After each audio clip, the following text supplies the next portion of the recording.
Hey there, friends. Welcome to Montessori 101, a live show from Child of the Redwoods, all about the magic of Montessori. We believe that every child deserves a Montessori education. I'm Aubrey Hargis. And I'm David Hargis. Whether you're watching us live or you're catching this on a replay, or maybe you're listening to the podcast version, doesn't matter. We're just happy to have you here while we talk about all things Montessori and bringing it to life in your home. And if you'd like to learn more about the work that we do, you can see us online at childoftheredwoods.com. Yes, so today we are discussing practical life and what that looks like for the modern parent in just a regular old day in the life of in 2023, where we are right now. Maria Montessori developed her method, the Montessori method as we know it today, which she originally wanted to call the scientific method of observing and teaching children. But she developed this method long before the invention of a lot of things that we have in our modern lives. So it was, for example, before the internet, of course. She actually died in 1950, so TV had been invented, but video recorders had not been invented. The mass sharing of information was completely different. She came of age in an era of the invention of mass communication, but died before it entered its kind of fruition. Yeah. So our world is very different than the world that she lived in. But as any Montessori guy will tell you, children's development, the development of the human being, has not changed. And this creates a conflict when we are creating educational technology for our children, whether it be toys or interactive media. So, what we do know is that a lot of this interactive media screens can be addictive to children. But what we want to convince you of in this episode is that practical life activities also are addictive to children. That's exactly in a really good way, especially when you really adhere to the Montessori method itself and you do it right. Yeah, because one speaks to the kind of a natural inclination and the other is sort of overwhelms our senses. But when we focus in on that healthy stuff, it actually is just as addicting and, in fact, much more enriching. We're also going to be highlighting a member, Kelly. And so you get to hear a bit about her day in the life. The reason we're going to talk about practical life in the 21st century is a little bit about because she in her submission to us talked about her approach to Montessori parenting and what practical life looks like. So we thought this is a great way to kind of talk about a bigger topic, something that's really integral to Montessori, which is practical life, but can feel, I think for some parents, it sort of feels antiquated or at conflict or maybe nostalgic when they think about practical life in the modern world. So they might have a positive association, but I think a lot of times we think of it in kind of a nostalgic way versus a meaningful way. Yes. Which is what we want to talk about because that's not a healthy point of view. That's right. So to kick us off, let's go ahead and meet our member spotlight, Kelly. Kelly and her husband, Michael, they live in a small city in Ohio with their two children, Guillermo, who was at the time of this interview 2.5, and Santiago, who is 7 months at the time of this interview. They also have two cats, Banjo and Huckle, so sweet. Kelly's an alum of our Child of the Redwoods courses. She's taken the primary course. She's been a member of our Constellation program, for a monthly inspiration and thematic activities. In fact, if you are interested in Constellation, this is our new theme. Yes. It's Dive. It's all things fresh off the press. Fresh off the presses. That's right. It's got all kinds of great stuff. Evolution of whales, identifying types of dolphins, whales, all kinds of great stuff. An activity where you use yarn to measure how large these different creatures would be.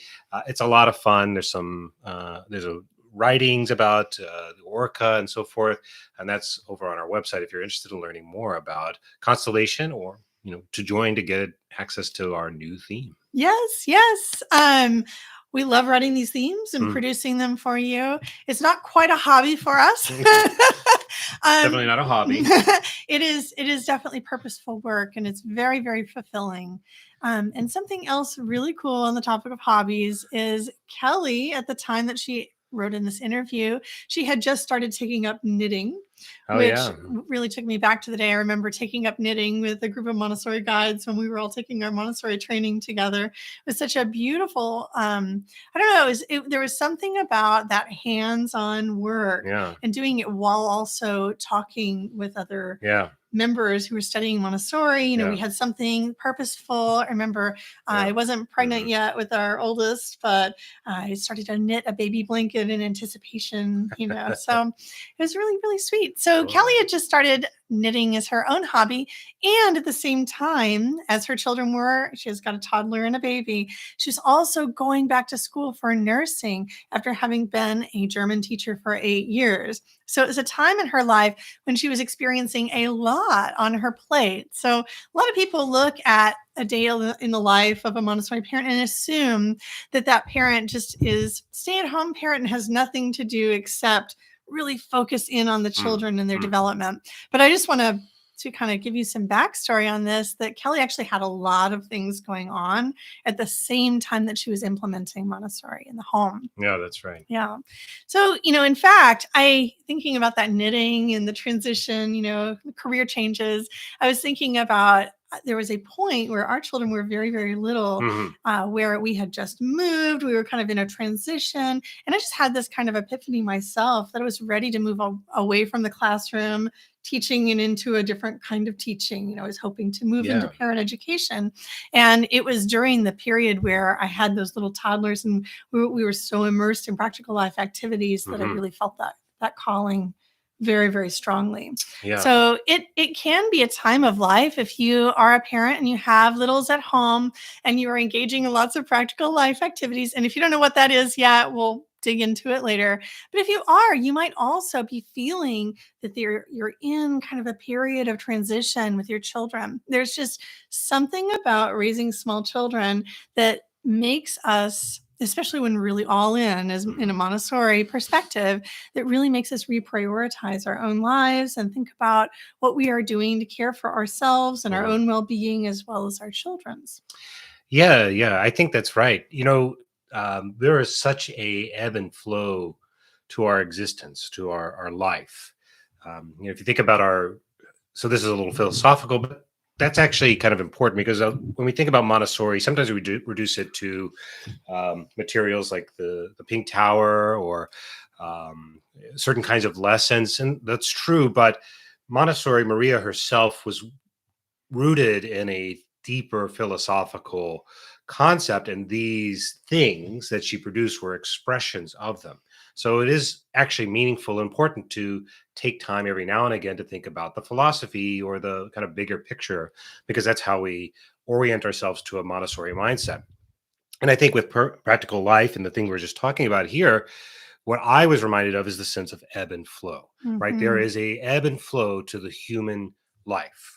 When you think long term, big picture, there's birth, you develop through adolescence, you have adulthood, parenthood, finally into some kind of elder wisdom.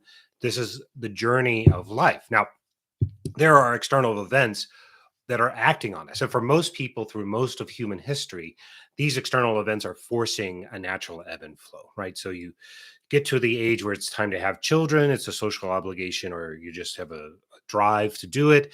And you have children, and now you have to feed your children. And so you have an external pressure of some kind that's forcing you to go into that next stage.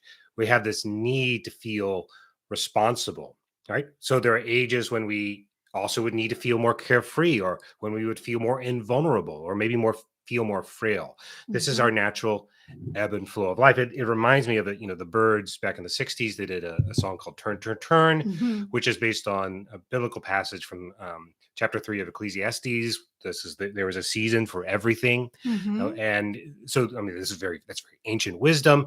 And so for a long, long time, humans have been thinking about the ebb and the flow.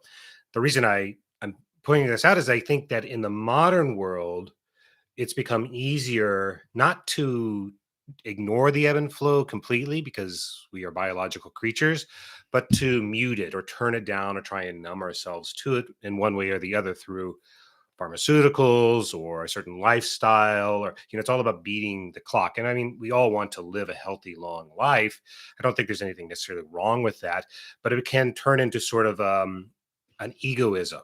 It can become about resisting what life really means, which is to be purposeful. And to be purposeful means to be in tune with the world, especially our families and our neighbors, our community. And when we numb ourselves or try to numb ourselves to that, we lose connection to that pull. But it's from that pull, which is again rooted in this ebb and flow of life, the thing that draws us to the moment of our life, the seasons of up and down. That's what gives us perspective and meaning and purpose. Okay, so we lose something of ourselves when we tune into the ebb and flow, but we gain something far more abundant. So we're going to talk a little bit more about this in a minute, but the concept that I was sort of toying with here, I don't know what your thoughts are, is that why do we do practical life? Why do we do sensorial education in the younger years? Because children are really, really attuned to those things. And for us as parents, if we live a purposeful life attuned to our children, seeing those things, it clicks and it gives us a deeper meaning. There's no love like a parent's love. I mean, you ask any parent, and I've never known one who wouldn't say that it's the same thing. The love you feel for a parent and the love a parent feels for the child is incredibly unique. I don't know where it comes from or how it happens. It just is. It is magical. And if you are willing to give yourself into that, you're going to be in tune with the ebb and the flow, and you're going to feel older. You're going to Mhm. feel the responsibility of age coming on you, and that can be a real bummer sometimes. But in exchange, it gives you something really beautiful and wonderful. And I think that's what we see with parents who kind of really get in tune with the Montessori or that sort of approach, a family-centric approach. They really start to think about their lives in a more cosmic sense, a longer, bigger picture sense. And it's less about the self and it's about the whole of the community and the family. Yeah. So um, I love all of that. But if we're thinking really practically, what does that actually look like? What does that transformation look like visibly? I know what We it looks like understand for something is me. going on in the heart, but Sure. how might you recognize that you're having a transformative moment that allows you to see something more meaningful in your own life? Well, for me, I could say for myself personally, it was a recognition that it would be better to have um, less material wealth and more objectively objective time with my family. So to change careers, Hmm. right? To do something different, to reevaluate what it was important, and then to sort of recognize that sort of the endless race for a promotion or money or clout or whatever was fulfilling in some sense. I was doing what I was supposed to, right? To support the family, but I was also missing out on a lot of things that were in some ways more valuable. Now, of course, we have material needs. This is, we're not being idealistic here to say just give it all up and go live out in the woods and live off the land. We don't live in that world anymore. I haven't for hundreds of years, honestly. But there is a balance, and we're pushed hard, hard, hard in one direction. And I think sometimes when we have a transformative experience like raising children or the passing of a loved one, Hmm. it can force us to break and to think, like, what do I really want to spend the next season of my life doing? And is there a way that I can actually find a better balance that isn't like living in uh, uh, that finds the balance between the material obligation and comfort that we have as parents, but also the emotional and psychological obligation we have as well as parents, and finding a healthier balance. And that's what it actually looks like. You see people going through change, going back to Yeah. school, changing their jobs, maybe staying at home as a parent. Uh, Well, I know that staying home as a parent really freed me up to be my truer self in a lot of sure. ways. I as a um as a teacher who is constantly kind of pushing against the boundaries of whatever box I was supposed to be working within, being that stay-at-home parent really allowed me to kind of lean into the spontaneity, the spontaneous part of myself, where I was witnessing my children, being little butterflies, being interested in all kinds of things. And so I kind of allowed myself to learn how to knit, but not knit very well, and learn how to sew, but not sew very well. And, just kind of dabble in all of these things that allowed me to create, express my creativity. And that was also during the time when blogging became new, it was new, and mommy blogging became a thing. And so that really allowed me, as opposed to being in kind of a situation where really I was narrowed down to much of my writing was very technical when I was in a classroom, but it really gave me the opportunity to start journaling about our family and about our children and to express myself as a writer, and to connect your Montessori training in a deeper, more personal way. Yeah. So it doesn't have to be big, like a big career change, although that does often happen. That, this is one of those times of life where career change might come up for you. Totally. But it doesn't have to. It might just be like you reassess your priorities. We do this a lot in Constellation. In fact, we do it every time we have a shine session, which is hello, Janelle. Hi. Which is, we do several, I can't remember how many shine sessions we do per month, but they're all about journaling about what our current present mindset is, what we are grateful for, what's coming up, what seems to be coming up for us next. Sometimes pinning it down on paper can help to illuminate what's really going on. Yeah, so that's right. It can be very subtle. It could be it can be introducing a change in exercise or routine. It could be a desire for a more nature and outdoor time, which would result in more action of getting outside more often. An investment in your faith community or exploration of that. There's lots of ways that we can sort of say, I'm going to give a part of my life to something different.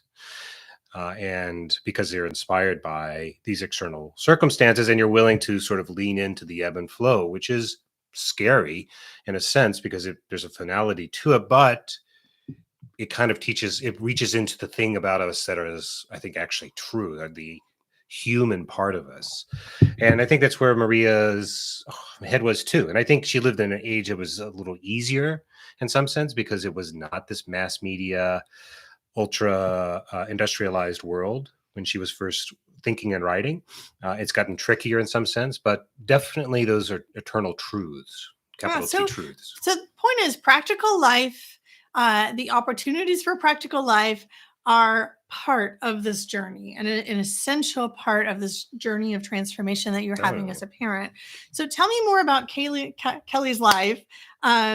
What does life look like for her with her children? Well, at the time that she wrote this, who knows? At the time that they wrote hopefully it's still as wondrous. I'm sure it is. I'm sure it's just as wondrous, but probably different. But let's go back in time. The ebb and flows. It goes on. She says, we are late risers in our house. We have breakfast between 8 and 9. Okay. Which is early if you have teenagers and you let them sort of have their own ebb and flow. Teenagers or at least our teenagers are night owls. I was too. I think universally. That's just how when we look at how they develop. So for 8 or 9 for breakfast. But that is pretty late for littles. For a little, that's right. Our early morning rising, a child woke up at 4:30. So yeah, that's right. When ours were much younger, our days would start at 5 or very, very early. Yeah. So it says it could be hectic if a 7-month-old is also awake.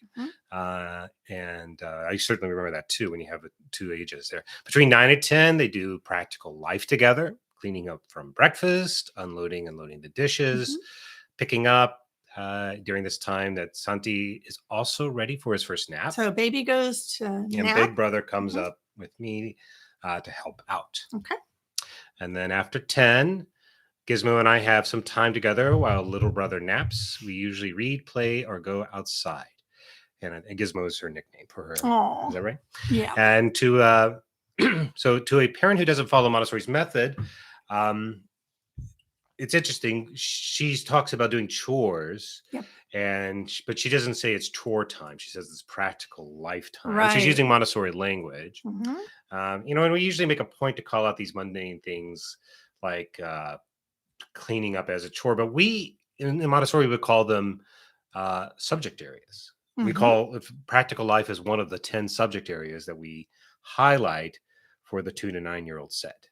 along with life science and English or language arts. You have practical life. And when we did our research, we were Montessori, but we wanted to follow whatever the current research said as we were doing our work. And we still found practical life just needed to be one of the 10 core. I mean, why is that? What do you remember from our work on that makes you say, like, practical life, it never goes out of fashion? Well, it's always been a core of Montessori. It was never a question to begin with. Well, sure. Yeah, so it is. But you can buck tradition. You can. Not this one. not this one. But that's because it has innate value, right? It's because Maria Montessori was correct. That's right.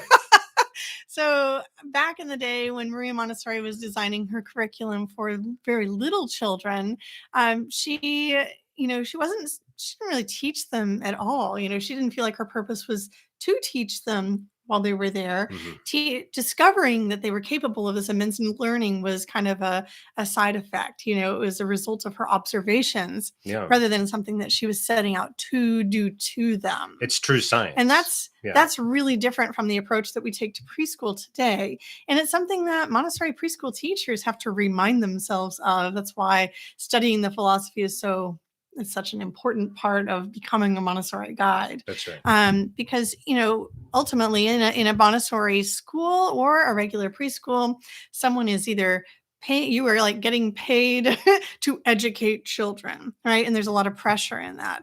And Maria Montessori didn't really feel that pressure when she was creating her Casa dei Bambini. Well, there was no expectation, right, that she would be able to educate these children. Yeah, there wasn't an expectation. It was an experiment. And so she really got to walk in and experiment with the children. And for her, experimenting really meant just studying what they were normally doing. And what she noticed that they love to do the most is clean, which sounds so funny. Mm-hmm. We think of cleaning as a drudgery chore, and especially as adults, cleaning up is not something I think most adults enjoy. There are some adults that do. So I'm not saying everybody, but Maria's famously enjoyed. She did when she was little, for sure. Yeah. But as an adult, it's reported that she didn't clean up after herself very well. I don't know anything about that. Fun fact. But as adults, she did talk a lot about the difference between how adults and children perceive the world in general. And so how children perceive cleaning up is different from the way adults perceive cleaning up. So, we think about taking out the trash and we think, ew, it's smelly, or, oh, it's going to require a lot of effort to lift that big trash bag. Or even yesterday when we went to volunteer at the community garden, we were out there and we were, there was part of us that anticipated the adventure thinking we'll be out there in the sun, it'll be good for us, and there'll be fresh earth and good, greenness, and we'll do some purposeful work. And all of that was true. But also we got blisters on our hands and the weeds were everywhere and it felt very daunting. My ebbing and flowing body is sore from the... Oh my gosh, I'm so sore today. And I knew that I would be when we were in the thick of it. I knew it. And it was really, really hard to stay out there and do that. So as adults, we think of this kind of work, this practical work that needs to be done, as something that we know is going to be kind of hard or smelly or dirty. If you think about even just dusting the house, every time I dust the house, my allergies flare up and I start sneezing because the dust is flying around in the air, or I might get some of it on my shirt. Or when I wash the dishes, I don't know if this happens to you, if you also wash the dishes without wearing an apron, but I always find myself wet. Yeah. All over, and I know that I'm gonna get wet, or I know that my hands are gonna emerge all wrinkled after I do the dishes. It's not fun to touch old food and try and scrape it off, right? Even if you know that the outcome is worth it. Yeah. And that is what adults can do that children cannot. As we know that after we do this hard work, or easy work, whatever it is, smelly work, the dirty, the messy work, we will have sparkling clean dishes after, or we won't have stinky trash in the house anymore, or just that it'll clothes will be folded in there. That's right. It'll be easy to get dressed the next morning, or you'll be able to lay on the couch and just enjoy your clean living room, right? So We can hold all that in our heads, and that is really what motivates us to do the work. But it's not true for children. Children don't have that kind of foresight. That's They right. don't look at their dirty dish and think, better clean it now because if I leave it on the counter, all of the spaghetti sauce is going to get stuck to the bowl I'm and then gonna have it's to going to stick. soak I'll have to soak it and it'll be a big pain in the butt. They don't think that, but they do look at the bowl and they think to themselves, ugh, this is dirty. And it's interesting to them in a way that Yeah. it's not to us. And so sharing these little chores with our children, showing them how to wash their dishes Mhm. is different because they don't have the end goal in mind. What they do have in mind is this intense desire to witness change. Yes, And right. so they're getting out the sponge, they're wiping that spaghetti sauce off. There's bubbles popping up. They're feeling the bubbles. Maybe they're making a little beard or a Yeah, right. mustache for themselves and wanting to look at it in the mirror. They're just really something like, would you ever want to put bubbles like spaghetti sauce bubbles on your face as an adult? Probably not anymore. Not Yeah. anymore. Yeah. But children are full of this investigative curiosity and it's really, really exciting to them. So by inviting them into these practical life activities, which we have renamed really like household chores or tasks, Yep. we are inviting them to do something that has been done in Montessori classrooms for a long, long time, which is just to find the joy in cleaning up after oneself, the magic of tidying up, as one might say. Well, now as the child goes through development and Yeah. they enter that abstract period and into a teenhood, and at some point the magic of cleaning goes away, and it becomes a chore. Do you think that when we give children, when we help them kind of like connect in with the joyfulness while they're receptive to it, that they can carry that sense with them through life, that a child who was allowed to feel the joy of sweeping or cleaning dishes with real adult stuff, that over time, as sort of the magic, it becomes mundane, it doesn't become magical. But do you think there's a part of them that can retain a little bit of that spark? I do, but I think that it comes and goes, as you would say, ebbs and flows. Yeah. And I think that as adults, we're still reinventing that part of ourselves, or in some cases, we're actually reparenting ourselves. For people who did not get to experience the joy of doing household chores as children, I think that there is an opportunity there to re-embrace that childlike part of ourselves. So yes, I do think that having those early experiences is critical in framing the people that we are moving forward. Yep. But I don't think that it closes off the experience to people who did not experience that as children. Yeah. Yeah. So we have an interesting question here in the chat. I don't know if you want Good to one. tackle Yeah. that. Yeah. I'm happy to. So she writes, or the person writes, by any chance, have you touched on lower elementary practical life and beyond?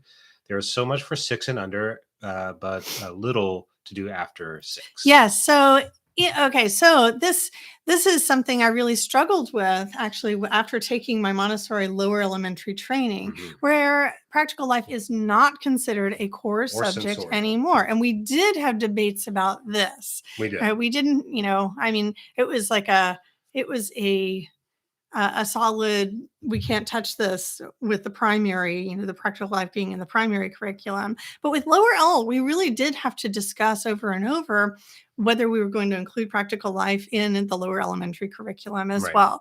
And if not, why? And this debate is not something that David and I are alone in having. All lower elementary teachers all over have discussed this and tried to figure out whether Mhm. practical life belongs in there or not, since it is such a core part of the primary curriculum. And what we decided and discovered is, has to do with the developmental transitions that are going on during that time. The adult mindset where we're able to hold in our heads the peace and satisfaction of a job well done after we put in the effort of cleaning the dishes. The lower elementary child is developing that sense. And so the purpose of them engaging in this work has changed. So no longer are they in it just for the joy of it. We're just for the finger strengthening Yeah, aspect of it, or for the building small motor skills, things like yeah, that. or the sequencing fascination involved in it. They are now in it because they can see that there's going to be, they can imagine the results that is going to happen. So the purpose really does change. It's still purposeful work, but it becomes more about responsibility. And our lower elementary students are exiting the period where they will just joyfully go and wash dishes for an hour, and they're entering a period where they're going to give you some pushback against it. And they'll say, well, why do I have to wash my dish? Why can't I do it later? Why don't you do the dishes? Why do I have to do it, or why do I have to do it with you? Why can't you just go do it if you want to go do it so badly? Yeah. I'd rather be playing my video games, or I'd rather be reading my book or playing outside or whatever it is.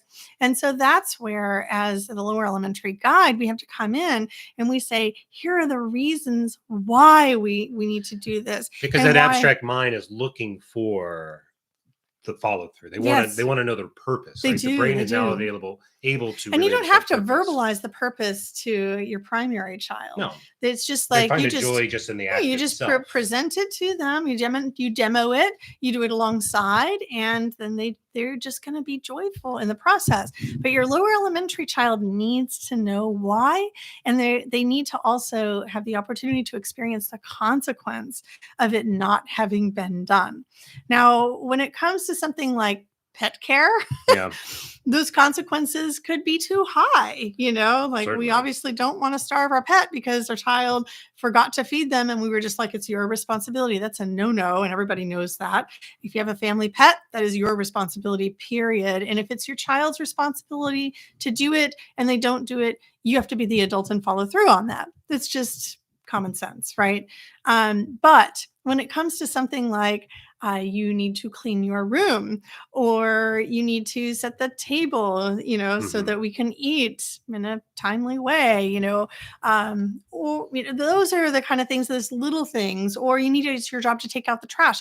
What happens if one doesn't take out the trash and then you miss trash day? There's a big consequence to that, and it's a consequence that's going to really affect the whole family. So if you don't take out the trash, what is going to happen? The trash can is going to overflow, and there are family members around who are going to be frustrated because they're not going to know where to put their trash, or one of the family members has to do it for you.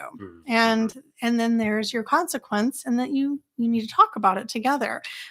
Why is it important that we work how do we work as a community to handle these tasks together? Why is it important that we divide up our labor? We don't want to raise children who believe that someone is always going to do things for them, right? That's right. It really is. Yeah. And so that, Little Red Hen can really sum up a lot of LE. Yeah. It can. So what can they do for practical life activities after 6? Everything that they did in primary is still available to them, but it's not considered a core curriculum. It is part of the responsibility, the shared community building. That's right. Right. And so I guess we would place it in all of the little subject areas. We might kind of place it into humankind, being part of your community, working together, that sort of thing. Yeah, I think it's in the same way that, so in our work, geometry is not highlighted in the primary years. It begins to be highlighted in the lower elementary years. That's a good point. But geometry is definitely found in the primary years, just within sensorial or in other domains. And so in the same way that you will find practical life and sensorial, lower L and beyond just will be sprinkled in. We would say that the 10 core areas are the 10 areas that are essential or profound or meaningful in all life for all ages. So even adults have practical life needs and sensorial needs. They change, but what human doesn't, if they have the capability, they're walking through a garden and they're overwhelmed by the sights and smells and maybe the sounds of birds, they're tuning their life to a sensorial experience. We don't think about it in those terms anymore because we tend to want to think everything intellectually, but that's what you're having. You're having a sensorial experience. You're just able to process it in a more artful way because you're an adult. You would find that in the child as well. The same for practical life. The only other thing I would add on this is when we did our work on the practical life, we divided all these into domains. And so each of the 10 subject has subtopics. We call them domains. And in practical life, I think it's important to note that our three domains are self-care, household care, and community care. And going to that point that you just made about why do we do these practical life activities when we're 6, 7, 8, 60, whatever it is, it's because we're part of a community. And Right. it's not just about caring for the self, it's about caring for the family, caring for others, caring for the community, keeping the world clean, whatever it is. Yep. So we did, so for us, when we're out there digging up weeds, as we did Mm-hmm. yesterday when we're volunteering, for our kids and for us as an adult, it's not about like, oh, the magic of here it is and now it's not, or just the joy of digging or the smell. It is something about like, I'm doing something that's connecting me to the earth, and boy, this really makes me respect the people who work so hard to grow my food and to bring it to me. Mm-hmm. And this is practical life sort of for an older person. Or yeah, exactly. I mean, and that's assuming that you don't have a personal garden, at home Yeah. to tend, which we don't currently. Well, mowing the Um, lawn or whatever I did but as you a could kid. you Yeah. could start a garden outside in your own yard, and there are so like endless opportunities for your lower elementary child to engage in that. Something else that we do regularly, as often as we can, is we participate in community organized city cleanup days. Yep. So beach cleanup, and just city street cleanup. They've got little grabbers that the kids go out and they pick up the trash, put them into a trash bag. And there are children of all ages, usually Yeah. Lots of lower adults lower too. elementary and up, participating in these group community cleanups. If you don't have a community to do this with, you can definitely take your kids out to do it. You just have to teach them certain safety Yeah. guidelines. Don't pick up broken glass or, those sorts of Don't things. touch things that look too yucky or Yeah, whatever. right. Leave the dog poop on the ground, and focus on plastic, right? Yeah. So you too could go just down, get some little grabby things. They sell them on Amazon. They're only like $12 or $13, and use those to pick up trash together in your own neighborhood. That would be a fun lower L practical Mhm. life activity to do. Yep. Another thing that comes to mind is money management, Yep. which is really changing, friends. For us, when we were kids, it was all about handling cash and how we would take our cash to the store and pay for things, or we would have a little jar full Yep. of cash. And And make little piles of the different types of yeah. coins to count. And we Yep. still did that with our children. But money, the way they see adults handling money is changing so rapidly, that, these days, a child who witnesses an adult paying for things might see them like tapping their phones on things. So Yeah. that is what's happening there between the phone, with the phone and the machine exchange is super abstract. So we believe that during the lower elementary years, it's still important to get out, go to your bank and get out a bunch of coins, like $20 worth of coins and very small bills, would do it for them, and teach them how to count that. And then you can teach them also about money management. Yep. So there's a lot of different systems there to do that. The responsibility of the child just gets bigger and bigger and bigger. So in the toddler years, they are maybe participating in one aspect of the laundry along with us. And for me, what that looked like was I'd be folding laundry on the bed. It'd be a fresh load that just came out of the dryer, and the kids would run into the room and dive bomb underneath it to feel how the sensory, impact of like how warm it felt underneath. Yeah. And then I might be able to coax them into like doing a little folding with me and putting a few things away, or matching the socks, and I'd be quickly folding the rest. But for your older child, your lower elementary child, if you have a washer and dryer at home, they're capable, friends, of doing the whole thing. So for you, what it would be more about is supervising, giving them a system that works. Fill the hamper up to this Right. this This is big the hamper that's big enough, but not Mhm. too big for the washer. for a And load you of can laundry. carry it. It's not so big that you can't handle it or you won't overload the washer. And at that age, you go with them. You go with them, you supervise, but you let them do the whole thing. You let them put in the soap, you let them turn it on, you let them, you choose the setting or whatever. You let them set a timer. And when the timer goes off, or if you can hear the ding of your washing machine, then you remind them that it's time. You go down together and you do the next stage, and you follow through all the way to the end of the laundry. And you don't do that with little primary children, or it's just not as likely. There's a lot of laundry that goes on when kids are little, and they don't need to participate in every single step of it. But your lower elementary child can really take, they can take on their own.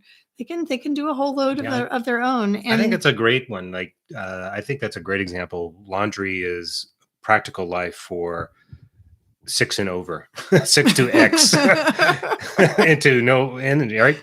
It's we start thinking about, that's the distinction between chore and practical life that you were talking about earlier, and kind of tuning in with that sense of purpose. Yeah. And if we attune something to a purpose and helping to sort of think about that the intrinsic reward that you feel of a job well done, and helping to nurture that, it is a lasting skill. For sure. All right. I want you to catch us up on what Kelly's day looks like. Okay. What is kind of, how does that progress? So they've had a nice morning nap time. She says at 11, it's time to get started on lunch. And then they're upstairs by 12 to start nap time. Little brother Santi has woken up sometime during lunch or nap time and joins us. At 7 months, he's still starting to explore some foods of his own, which he is really enjoying. At 1, Gizmo is in his room for nap time, and Santi is usually not far behind. During nap time, I also take the opportunity to rest myself if the boys' naps line up. Other times, I get caught up on long neglected housework. I think she means practical life activities. That's hard to accomplish while attending to 2 children. And by 3:30, they're both up and you have a snack. We generally spend the afternoons in the living room playing together, watching a couple episodes of Bluey, or especially if I have to pump, or doing some practical life around the house if we go outside, or we go outside. And around 4:30, I start getting dinner ready. Michael is home by 5:15. We spend the rest of the evening together, either playing, reading, going for a walk. At 7:30, we have a bedtime snack, and I do Santi's bedtime while Michael does Gizmo's. So we've done a number of these spotlights, and they definitely follow a pattern, don't you think? They do. And a lot of it is about the when you have a very little, like a 7-month-old or a 1-year-old or whatever, and you have a little bit of an old child, a toddler who's not quite self-sufficient, balancing between the two, and then you also have your own personal needs and the needs of the home or your space, or maybe your work needs, for those who are also working. It's really hard. Outside of the working home. outside. Yeah, right. Working for someone else or for money of some kind. Or in an office. Office, exactly. So how do you have any ideas on tips for like people who struggle with that balancing act, like making time for everybody, including yourself? Yeah, it's not easy. I don't know that any parent finds it easy, and if it sounds easy in Kelly's life, it's surely not, because she's got a whole lot going on, and there's just a lot of juggling kind of going on. But what is obvious is that Kelly is working really, really hard to nourish her children. And if she gets a good nap time in the middle of the day, she might be able to get a little bit of housework in. And I almost want to tell her, skip the housework and just rest, because she's obviously doing so much. She probably needs that nap with her kids when she can get it. But I remember the time when, I was feeling like I was also responsible for making sure that we had everything in our house reasonably together. Because when our children are so little, when you've got a toddler and a baby, there is a lot of mess, and there's a lot of stuff that does need to get done. So something in Montessori that we would say is to really focus on the preparation of the environment first. So limiting the number of toys that you have in your house can help you with making sure that all of the stuff gets put back on the shelf or wherever it belongs. Also, routines really, really help. We talk about this a lot in the primary course. Just you're going through the rhythm of your day and you're following the rhythm of your children and your own needs. And if you really focus in on the routine of what's actually happening, what comes first, what comes next. First, we get out a dish, then it's got spaghetti in it, then we got to wash it. Yeah. And you just make a habit of doing that as you go, rather than saying, oh, I'll take care of all this when my children are napping. Then you have a lot less to do, a lot less leftover housework to do. Yeah, and that goes along with the very theme of practical life. It does. It does. I think that there's also something very meditative about cleaning. It can feel like self-care sometimes, when you put in your earbuds and you're putting things away and you have a little bit of space and a little aloneness. It can feel kind of nice. Yep. But the more you can do while your children are in the room with you, the better, because they're witnessing you doing it. You're not waiting until they're gone in order to do all this stuff. Yeah, they're not growing with this expectation that it's something somebody else does. They just come into, or that just magically happens after mom they wake up does from a nap or whatever. Right. Right. I woke up from a nap and the house was clean. That's right. I don't know how it happened, but great. I can get up my stuff again. Yeah, we need to witness the effort. But there always might be things that you have to do without your children, or that you for safety reasons or other things. Sure. Well, I find cleaning the bathroom really hard with kids. Yeah, especially if you use any kind of chemicals or whatever. You don't want those around. Well, even if you don't use chemicals, it's just the sanitary nature of doing it. And it's the small space, everybody crowding in. It's hard to juggle a baby and a toilet at the same time. Right. So I think that those two things really help the Montessori parent to move through that emphasis on preparing the environment first and on the routine, cleaning as you go, going through your day with your children rather than educating them and then separately trying to take care of things on the side. Yeah, which goes to the whole of the theme of this episode, which is that practical life is one of the core concepts. It is, even in the 21st century where we have a lot of technology and we associate practical life activities with the 6 and under crowd and with doing very manual things like little tiny sponges and stuff, we need to think actually that practical life is actually just about sort of the way that we are involved with our world, ourselves, our household, or our community, and doing the sorts of things that we would call responsibilities. And that when they're little, the joy of the responsibility is just sort of the magic of, wow, here today, gone tomorrow. And as you get older, it becomes harder to feel amazed by that. In fact, almost impossible to feel amazed by the fact that when I scrub something, it gets clean. I knew that was going to happen. But more important to think like, this is good for me because now I have a clean plate, and it's good for the family because now there's a clean plate for somebody else. And if I don't do it, then somebody else will have to do it. We all have to share responsibilities, and it's my turn. The sorts of things that you get into and going into this idea of creating a rhythm and a routine. And that's what practical life is really all about. Yeah. It's so relevant. It's so relevant today. And I think it's the best of the core subjects. I really do. And I say that. Well, there are so many, but I mean, really, learning the skills of cleaning up after yourself just cannot be underestimated. It's a bold assertion. It is. So we're going to wrap it up here. Thank you so much, Callie, for letting us use your interview to talk about practical life. You can find Callie on Instagram at this.montessori.life. So go check out her account, make friends with Kelly. She's got wonderful examples of what it's like to live a Montessori life with children. And if her story inspires you to learn more about the Montessori lifestyle, we have programs and resources and lots of community support for you at Child of the Redwoods. Just head over to our website, which is childoftheredwoods.com to find out more. Yeah. And thanks to everybody who's with us live or who's watching this later. Thank you very much, Inevitable, for those great questions about practical life for older ones. I love that. It was really nice. It was great. And everybody else who was here. If you do have other questions or feedback, anything, you can reach us at hello@childoftheredwoods.com. You can also leave a comment here. We're also on Instagram. And you can just find all things Child of the Redwoods on our website, childoftheredwoods.com. Yeah, So, sounds good. We'll be back next Tuesday at 1:00 p.m. with our next installment of the Montessori Essentials. Still working through that list. And this time we are going to be talking about a very popular one. So expect a lot of people to come for this one, I'm sure. It is the colored beads. That's a good one. I know. Hope to see you then. All right. Take care, everyone.